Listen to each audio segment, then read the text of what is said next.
జై శ్రీరామ్ శ్రీమాత్రే నమః శ్రీ గురుభ్యో నమః 2024 సంవత్సరం సెప్టెంబర్ మాసంలో ద్వాదశ రాశుల వాళ్ళకి ఈ మాసం యొక్క మాస ఫలాలు. ఈ మాసం యొక్క మాస ఫలాలు ప్రసాదించే గ్రహ దేవతల యొక్క గోచార స్థితిగతుల్ని ప్రథమంగా మనం తెలుసుకుందాం. వృషభ రాశిలో గురుదేవుని సంచారము, మిథున రాశిలో మంగళ సంచారము. ఈ నెల బుధ భగవానుడు మూడు రాశుల్లో సంచరించబోతున్నారు. ఈ నెల 4వ తారీఖు వరకు కర్కాటక రాశిలో బుధ భగవానుడి సంచారం ఉంటుంది. 5వ తారీఖు నుంచి కర్కాటక రాశి నుంచి సింహ రాశిలోకి ఆయన అడుగు పెట్టబోతున్నాడు. అలాగే ఈ నెల 24వ తారీఖు నుంచి సింహ రాశిలో ఉన్న బుధ భగవానుడు కన్యా రాశి స్వస్థానగతుడు అవుతూ ఉన్నారు. సూర్యనారాయణమూర్తి స్వక్షేత్రమైన సింహరాశిలో సంచారం సాగిస్తూ ఉన్నారు ఈ నెల 16వ తారీఖు వరకు. అంటే మొదటి తారీఖు ఫస్ట్ నుంచి 16వ తారీఖు వరకు కూడా ఆయన సింహరాశిలో ఉంటారు. 17వ తారీఖు నుంచి సింహరాశిలోంచి కన్యా రాశిలోకి ఆయన అడుగు పెడతారు. శుక్ర భగవానుడు మరి కేతుదేవునితోటి కూడి కన్యా రాశిలో సంచారం చేస్తూ ఉన్నారు. ఈ నెల 19వ తారీఖు నుంచి ఆయన కన్యా రాశి నుంచి విడివడి ఆయన స్వక్షేత్రమైన తులారాశిలోకి వచ్చి స్వస్థానగతుడు అవుతూ ఉన్నాడు. స్వక్షేత్రమైన కుంభరాశిలో శనీశ్వరుడు వక్రించిన శనీశ్వరుడు సంచారం జరుగుతూ ఉంది. మీన రాశిలో రాహుదేవుని సంచారం జరుగుతూ ఉంది. ఈ గోచార గ్రహాలు ఈ గోచారంలో గ్రహ దేవతలు ఈ స్థానాల్లో ఉన్నాయి. ఈ మాసంలో ఉన్న ప్రత్యేక అంశం ఏంటంటే బుధ భగవానుడు 3 రాశుల్లో సంచారం చేస్తూ ఉన్నారు. కర్కాటక రాశి, సింహరాశి మరియు కన్యా రాశి. ఈ 3 రాశుల్లో అంటే 3 రాశుల యొక్క ఎనర్జీస్ని ఆయన క్యారీ చేస్తూ ఉన్నారు ద్వాదశ రాశుల వాళ్ళకి, అలాగే ద్వాదశ లగ్నాల వాళ్ళకి. ఏం ఎనర్జీస్ క్యారీ చేస్తూ ఉన్నారు? ద్వాదశ రాశుల వాళ్ళకి ఈ ఎనర్జీస్ పాజిటివ్గా ఉంటాయా, నెగిటివ్గా ఉంటాయా, ఈ తదితర విషయాలన్నీ కూడా ఇప్పుడు మనం ఒకసారి కూలంకుషంగా మాట్లాడుకుందాము. దానికంటే ముందుగా ఈ నెల 2 గ్రహాలు స్వస్థానం అంటే ఈ నెల 3 గ్రహాలు స్వస్థానంలో 4 గ్రహాలు స్వస్థానంలో ఉన్నాయి. అది ఎలానో నేను మీకు ఇప్పుడు చెప్తాను. కుంభరాశిలో శనీశ్వరుడు ఆల్రెడీ ఎప్పటి నుంచో స్వస్థానగతుడయ్యే ఉన్నారు. సూర్యనారాయణమూర్తి ఈ నెల 16వ తారీఖు వరకు ఆయన స్వక్షేత్రమైన సింహరాశిలో ఆయన సంచారం చేస్తాడు. 17 నుంచి స్వక్షేత్రం నుంచి విడివడి కన్యా రాశిలోకి వెళ్తాడు. ఈ నెల 24వ తారీఖు నుంచి బుధ భగవానుడు కూడా స్వస్థానగతుడు అవుతున్నాడు. అంటే ఆయన రాశి అయిన కన్యా రాశిలో ఆయన సంచారం చేస్తూ ఉన్నారు. ఈ నెల 19వ తారీఖు నుంచి శుక్ర భగవానుడు కేతు భగవానుడు తోటి కూడి సంచారం చేస్తున్న శుక్ర భగవానుడు ఆ కలయికకు బ్రేక్ చెప్పేసేసి తులారాశిలోకి ఆయన ఎంటర్ అవుతున్నాడు 18వ తారీఖు నుంచి. అంటే ఆయన కూడా స్వస్థానగతుడు అవుతూ ఉన్నారు. ఈ నెల అంటే గోచారంలో 4 గ్రహాలు స్వస్థానంలో ఉంటున్నాయి. అంటే మధ్య మధ్యలో స్వస్థానంలో ఉంటున్నాయి. నెలంతా కూడా లేకపోయినా నెలంతా స్వస్థానంలో ఉన్నదైతే శనైశ్వరుడు వక్రించి ఉన్నా కూడా ఆయన మకర రాశి వైపే కాబట్టి ఆయన ఒక్కడే నెలంతా స్వక్షేత్రగతుడే అన్నది. మిగతా గ్రహాలు రవి, బుధ మరియు శుక్రులు వీళ్ళు మధ్యలో స్వస్థానగతులు అవుతున్నారు. స్వస్థానం నుంచి వేరే రాశిలోకి వెళ్తూ ఉన్నారు. అయితే ఈ మాసంలో ఉన్న ప్రత్యేక అంశం ఏంటంటే మనకి ఈ మాసం చివరన కన్యా రాశిలో రవి బుధులు అంటే కన్యా రాశిలోకి సూర్యనారాయణమూర్తి 17వ తారీఖు నుంచి వచ్చేసిన బుధ భగవానుడు 24వ తారీఖు నుంచి ఈ రాశిలోకి వస్తున్నారు కాబట్టి ఇది బుధాదిత్య యోగం అని చెప్పాలి. బుధాదిత్య యోగము ద్వాదశ రాశుల వాళ్ళకి, ద్వాదశ లగ్నాల వాళ్ళకి అప్లికేబిలిటీ ఉంటుంది. ఎప్పుడైనా ఈ బుధాదిత్య యోగము కన్యా రాశిలో చాలా పవర్ఫుల్గా ఉంటుంది. అలాగే అంటే మోస్ట్ పవర్ఫుల్ అంటే బుధ భగవానుడికి అది త్రికోణ స్థానం కాబట్టి ఈ కన్యా రాశిలో పడే యోగాలు ఎప్పుడైనా కూడా మిగతా రాశుల్లో కంటే కూడా ఎక్కువ పవర్ని సూచిస్తూ ఉంటాయి. అది ఆ యోగం ఏంటంటే బుధాదిత్య యోగము. ఇంకా మిగతా రాశుల్లో కంటే అంటే మిగతా రాశుల్లో బుధాదిత్య యోగం ఉండదు. సింహరాశిలో ఏర్పడ్డా, మిథున రాశిలో ఏర్పడ్డా, మేష రాశిలో ఏర్పడ్డా, కన్యా రాశిలో ఏర్పడ్డా ఈ 4 రాశుల్లో కనుక బుధాదిత్య యోగం ఉంటే కనుక చాలా చక్కటి అద్భుతమైన రిజల్ట్స్ ఇస్తుంది ఈ యోగము. మిగతా రాశుల్లో అంత వీక్గా ఉంటుంది, అంత స్ట్రాంగ్గా అయితే ఉండదు. అయితే ఈ 4 రాశుల్లో కూడా ఎక్కువ బలోపేతమైన రాశి ఏదైనా ఉంది అంటే కనుక డెఫినెట్గా అది కన్యా రాశి అనే చెప్పాలి. ఎందుకంటే బుధ భగవానుడు ఆయన స్వక్షేత్రము మరియు త్రికోణ స్థానం కూడా కాబట్టి ఈ నెల ప్రత్యేకించి ఏంటంటే కమ్యూనికేషన్స్ అన్నీ కూడా ఈ నెల యూనిక్గా అప్లికేబుల్ అయ్యే పాయింట్ అందరికీ కూడా సర్వజనావళికి కూడా యూనిక్గా అప్లికేబుల్ అయ్యే పాయింట్ ఒక 2 మాట్లాడుకొని తర్వాత విడివిడిగా ఏ రాశుల వాళ్ళకి ఎలా ఉంటుందో మనం చూద్దాము. యూనిక్గా అప్లికేబుల్ అయ్యే పాయింట్ ఏముంటుందంటే మ్యాక్సిమం అందరితోటి రిలేషన్స్ చాలా కుదుట పడతాయి. సంబంధాలు మెరుగవుతాయి. సంబంధ బాంధవ్యాలు చాలా మెరుగవుతాయి. ఒకవేళ ఎవరైనా వాటిలతోటి బాధపడుతుంటే, అరే! మనల్ని అవతలోడు సరిగ్గా అర్థం చేసుకోవట్లేదని బాధపడుతున్న వాళ్ళకి డెఫినిట్‌గా మేబీ ఒకవేళ మీరు సమ్‌టైమ్స్ అజంప్షన్స్ వల్ల కూడా కొన్ని ప్రాబ్లమ్స్ వస్తాయి. ఊహాగానాల వల్ల కూడా కొన్ని ప్రాబ్లమ్స్ వస్తాయి. సపోజ్ ఒకవేళ అలాంటి ఊహాగానమే అవతల వాళ్ళ మీద మీకుండి వాళ్ళు మిమ్మల్ని అర్థం చేసుకోవట్లేదని మీరు బాధపడుతుంటే, అది తొలగిపోయే విధంగా కొన్ని సిట్యుయేషన్స్ క్రియేట్ అవుతాయి. అరే! నేనే తప్పుగా అనుకున్నాను. వాళ్ళు కరెక్ట్‌గానే ఉన్నారు అని అనుకుంటారు. నిజంగానే వాళ్ళు కనుక ఎవరైనా సరే తప్పుగా అనుకుంటుంటే వాళ్ళు తెలుసుకుంటారు. సో, ఇదనే కాదు ఎక్కడైనా ఏదన్నా ట్రాన్సాక్షన్స్‌లో ఇప్పుడు డబ్బు విషయాల్లో కావచ్చు, ఏదైనా వ్యవహారాల్లో ఎవరికైనా పొరపచ్చాలు వస్తాయి.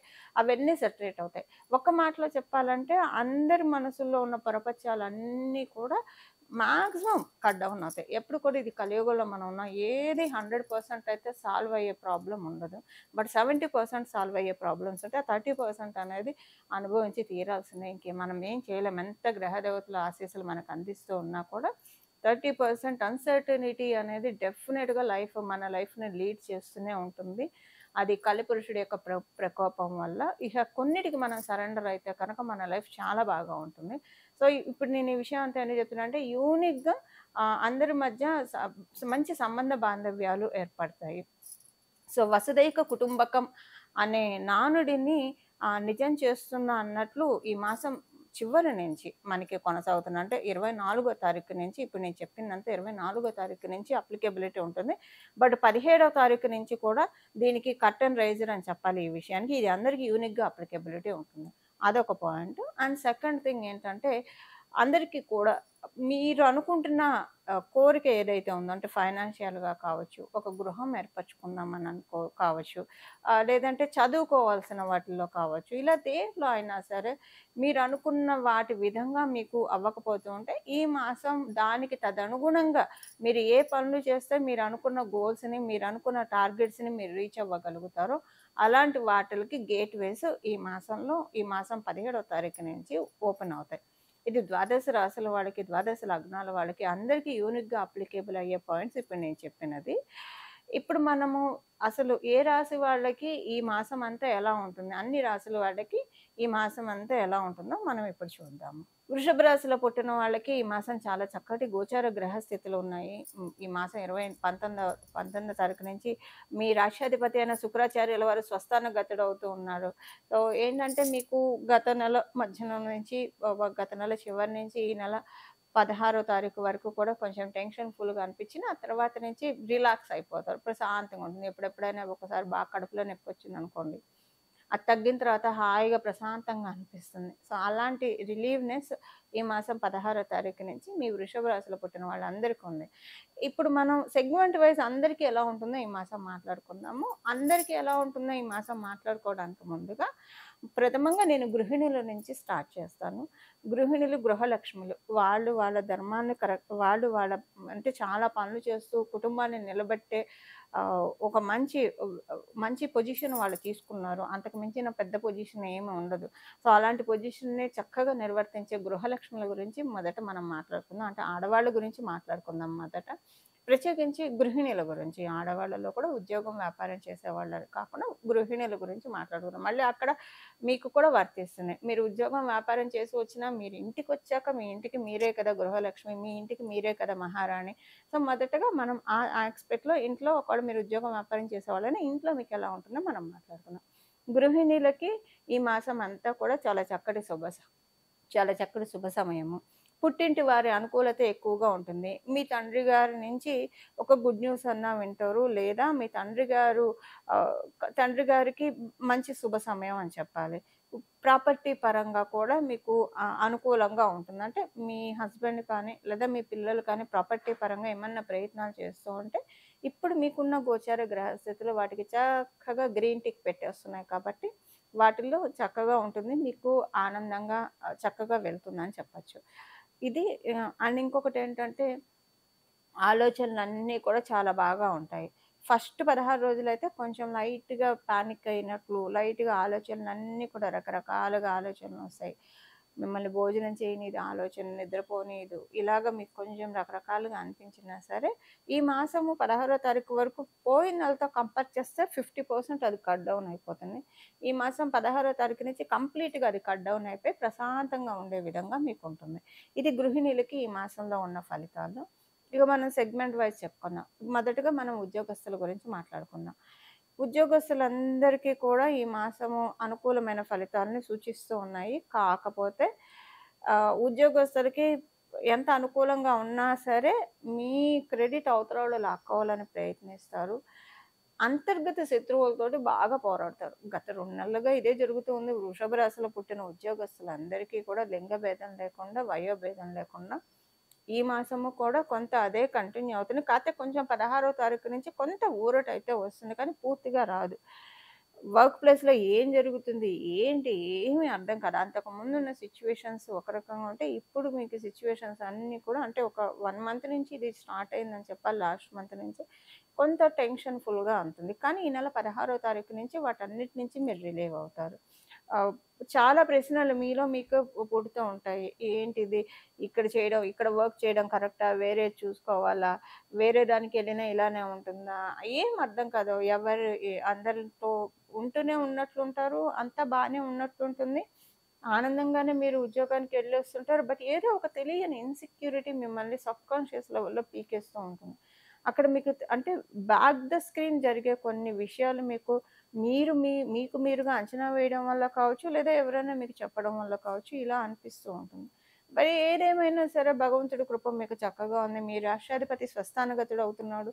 కాబట్టి ఈ నెలలో అక్కడి నుంచి మీకు మొత్తం కొంత క్లీన్ స్వీప్ చేస్తారు. వాటన్నిటిని క్లీన్ స్వీప్ చేసేస్తాడు. అందులో శుక్రాచార్యుడు అంటేనే మొత్తం ప్రశాంతతని ప్రసాదించే గ్రహదేవతలు అందరికంటే ఎక్కువ ప్రశాంతతని, గురు భగవానుడు ఆనందాన్ని ప్రసాదిస్తాడు. శుక్ర భగవానుడు ప్రశాంతత, ఈజీ గోయింగ్ నేచర్‌ని ప్రసాదిస్తాడు. ముందు అక్కడ పరిస్థితులు ఎలా ఉన్నా మీరు టేక్ ఇట్ ఈజీ పాలిసీని చాలా చక్కగా స్ట్రాంగ్‌గా అండర్‌లైన్ చేసేసుకుంటారు బోల్డ్ లెటర్‌తో. అక్కడ మీకు సగం సమస్య కట్ డౌన్ అయిపోతుందని చెప్పాలి. ఇది ఉద్యోగస్తులకు. వ్యాపారస్తులకేంటంటే చాలా చక్కని శుభ సమయము వ్యాపారస్తులందరికీ కూడా. వ్యాపారస్తులు కొంచెం హెల్త్ విషయంలో జాగ్రత్తలు తీసుకోవాలి. స్లైట్‌గా భుజం నొప్పి రావడము, లేదా కాలర్ బోన్ ఇలా ఏదైనా స్లైట్‌గా ఉంటుంది. బట్ మేజర్‌గా అయితే కాదు. మెడ బెనకడం కానీ, భుజం నొప్పి రావడం కానీ, భుజం బెనకడం కానీ, ఇలాంటిది ఏదన్నా స్లైట్‌గా ఉంటుంది. వ్యాపారంలో అయితే చాలా చక్కగా ఉంటుంది. ఇదొక్కటి కొంచెం ఇబ్బంది ఉంటుంది. అంతకు మించి ఇంక వ్యాపారస్తులకి పెద్దగా ఇబ్బందులేం లేవు. అంతా అనుకూలంగానే ఉంది. ఆరోగ్యం కూడా ఈ ఒక్క చిన్న విషయంలోనే ఇబ్బందుంటుంది. అంతకు మించి ఏమీ ఉండదు. ఇంకా ఇప్పుడు మనం విద్యార్థినుల గురించి మాట్లాడుకుందాం. విద్యార్థినులందరికీ కూడా ఈ మాసం చాలా చక్కగా బావుంది. ఎలాంటి ఇబ్బంది లేదు. కాన్ఫిడెన్స్ పెరుగుతుంది. మీ ఇంట్లో మిమ్మల్ని బూస్టప్ చేసేవాళ్ళు ఎక్కువుంటారు. మిమ్మల్ని మోటివేట్ చేసేవాళ్ళు మీ చుట్టూ ఉన్న సర్కిల్‌లో ఎక్కువ మందుంటారు. లేదా ఒక వీడియోల ద్వారా ఏదైనా ఒక మంచి అంశం మీరు తెలుసుకోవడమో, అది మీ ఎనర్జీస్‌ని ఎన్హాన్స్ చేయడమో, మీ కాన్ఫిడెన్స్‌ని బూస్టప్ చేయడమో, ఇలా రకరకాలుగా ఉంటుంది. ఇలా చక్కగా ఉంటుంది. అంటే ఎలా చూసుకున్నా చక్కగా ఉంటుంది విద్యార్థినులకి. ఈ సీనియర్ సిటిజన్స్‌కి కూడా కొంచెం ఇబ్బందికరమైన సమయమే ఇది. అంటే ఇబ్బంది అంటే పూర్తిగా నేను చెప్పను కానండి.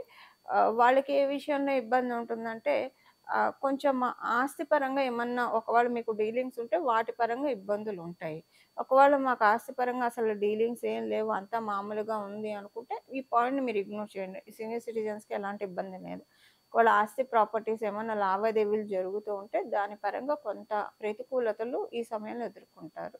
సో, ఒకవేళ మీరు సీనియర్ సిటిజన్స్ అయ్యి మీరు ఆస్తి ఏమన్నా అమ్మకానికి పెట్టాలన్నా ఇప్పుడు అంత మంచి శుభ సమయం అయితే కాదు. మీ జన్మ జాతకాన్ని ఒక్కసారి పరిశీలించుకొని గోచార రీత్యా అయితే శుభ సమయం కాదు.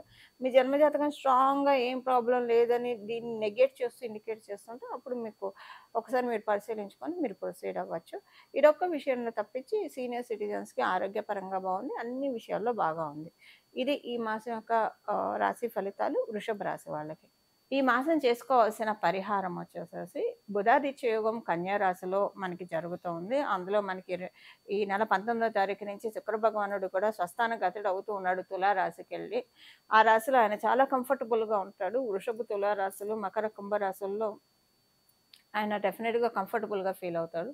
ప్రత్యేకించి తులా రాశి కళత్రకారకుడైన శుక్ర భగవానుడు కళత్ర స్థానాల్లో చాలా బాగా ఉంటాడు. కళత్రం అంటే కళ్యాణం, స్పౌస్ అనమాట.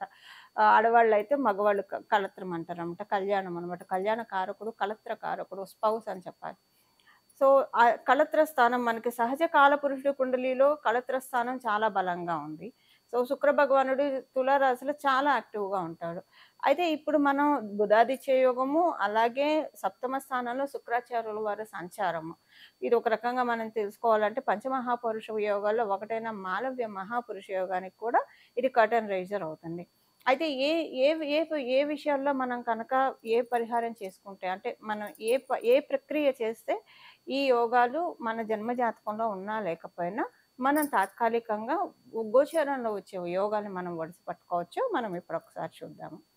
శుక్ర భగవానుడు మరియు రవి బుధులు ఈ 3 గ్రహాన్ని మనం ఈ మాసం పట్టుకోవాలి. ఈ మాసం మనం ఆరాధించాలి. అంటే గ్రహ దేవతల్ని ఆరాధించడం ఒక ఎత్తు. మీరంటే నవగ్రహ ప్రదక్షిణాలు చేసినా పర్వాలేదు. లేకపోతే గ్రహాది దేవతల్ని ఆరాధిస్తే కనుక ఇంకా చక్కటి ఫలితాలుంటాయి. బుధాదిత్య యోగం కాబట్టి చక్కగా ఎవరికైనా బుధాదిత్య యోగం మీ జన్మ కుండలిలో ఉన్నా కూడా మీరు రోజు విష్ణు సహస్రనామం వినడం కనుక చదవడం వస్తే చాలా మంచిది. కొంతమంది చదవడానికి భయపడతారు. భయపడే వాళ్ళు వినడం. ఒకవేళ చదివే తీరిక లేకపోయినా సరే మీరు ఏ పని చేస్తూ ఉన్నా జస్ట్ అలా చక్కగా విష్ణు సహస్రనామం ప్లే చేస్తూ మీ పనులు మీరు చేసుకోవచ్చు. ఇలా మనకి టైంని చాలా వైజ్‌గా యూజ్ చేసుకున్న వాళ్ళం కూడా మనం అవుతాము. సో, అలా గనక మీరు విష్ణు సహస్రనామం చదవడానికి కానీ, లేదా వినడానికి కానీ ప్రయత్నిస్తే చాలా మంచిది. జనరల్‌గా కూడా బుధాదిత్య యోగం ఉన్న వాళ్ళకి అల్టిమేట్ రెమెడీ డెఫినిట్‌గా విష్ణు సహస్రనామం చదవడం లేదా వినడము. ఇక భగవంతుడు సిగ్నేచర్ చేసిన ఆ భగవంతుడు ఆటోగ్రాఫ్ పెట్టబడినది అవుతుంది వాళ్ళ జన్మ జాతకం. ఇప్పుడు మనం ఎగ్జామ్స్ రాస్తే మన చిన్నప్పుడు మనందరం ఎగ్జామ్స్ రాసిన వాళ్ళు ఇప్పుడు మన పిల్లలు ఎగ్జామ్స్ రాస్తూ ఉంటారు. రాసినప్పుడు ఏముంటుంది కొంతమంది పిల్లలు బాగా ఎగ్జామ్ రాస్తే టీచర్స్ ఇంప్రెస్ అయితే, లెక్చరర్స్ ఇంప్రెస్ అయితే గుడ్ అని పెడతారు. వెరీ గుడ్ అని చెప్పి పెడతారు. స్టార్స్ ఇస్తారు. ఆ పిల్లలకి ఆ టైంలో అది చాలా వరంగా అనిపిస్తుంది. అలా టీచర్ అప్రిషియేట్ చేస్తే. అలా మన జన్మ జాతకాన్ని విష్ణుమూర్తి ఆటోగ్రాఫ్ ఇచ్చే రెమెడీ ఆటోగ్రాఫ్ ఇచ్చే క్రియ ఏదైనా ఉందా అంటే డెఫినెట్‌గా అన్‌డౌటెడ్‌లీ విష్ణు సహస్రనామం మాత్రమే మనం భగవంతుడి యొక్క ఆటోగ్రాఫ్ తీసుకోవడానికి మనల్ని అర్హుల్ని చేస్తుంది. అందున ప్రత్యేకించి ఇలాంటి యోగాలు ఉన్నప్పుడు ఇంకా భగవత్ శక్తి అత్యద్భుతంగా ఉంటుంది. అంటే ఇప్పుడు భగవంతుడు మనకెప్పుడు వరాలను అందించడానికి రెడీగానే ఉంటారు. కానీ గోచరంలో గ్రహ దేవతలు కావచ్చు, మన జన్మ కుండలిలో ఉన్న గ్రహ దేవతలు కావచ్చు, వాటికి సపోర్ట్ చెయ్యాలి. వీళ్ళు పూర్వజన్మలో ఈ కర్మ చేశారు. నువ్వెలా పూర్తిగా వరాన్ని ఇస్తావు? మా పనిని మమ్మల్ని చేసుకొని. లేదా ఈ జన్మలో ఇవి చేశారు. సో, వాటిలకి మేమివ్వాలి, ఫలితాలివ్వాలి అని ఏం చేస్తాయంటే భగవంతుడి కృప ఉండడం వల్ల ఏమవుతుందంటే కొంతలో మనకి తగ్గిపోతున్నాయి. అంటే ఎక్కడో పెద్ద రాయి వచ్చి తగలాల్సిన చోట చిన్న రాయితో వెళ్ళిపోతున్నాయి. భగవంతుడిని పట్టుకుంటే కనుక. ఇలాంటి ప్రత్యేకించి ఇప్పుడు గ్రహ దేవతలు కూడా వరమిస్తున్న సమయంలో కనుక మనం ఇలాంటి ప్రక్రియలు చేసుకుంటే కనుక అత్యద్భుతంగా యోగిస్తుందని చెప్పడంలో ఏ మాత్రం సందేహం లేదు. బుధాదిత్య యోగం డెఫినెట్‌గా చాలా బాగా వర్కౌట్ అవుతుంది. అన్ని రాసుల వాడికి కూడా విష్ణు సహస్రనామం వినడం వల్ల లేదా చదివితే ఇంకా మంచిదండి. చదవడం లేదా వినడం ఏదో ఒకటి మన ఈ కలియుగంలో భగవంతుడి పైన మనసు లగ్నం చేయడం అనేది మనం ప్రారంభిస్తే కనుక ఇహ మన లైఫ్‌లో అంతా కూడా చుట్టూ ఉన్న పరిస్థితులన్నీ సానుకూలం అవ్వడం వన్ బై వన్ అనేది మనం చూస్తాం. అంటే మనం చేసే పనులన్నీ కూడా సులభతరం చేస్తాడు భగవంతుడు పెరుమాళ్ళు. ఇది ఒకటి. రెండవ పరిహారం ఏంటంటే శ్రీ మహాలక్ష్మి అమ్మవారి ఆరాధన. కనకదార స్తోత్రాన్ని చదువుతారా? లేదా లక్ష్మీ అమ్మవారి అష్టోత్తరం చదువుతారా? మహాలక్ష్మి అమ్మవారి స్తుతి చదువుతారా?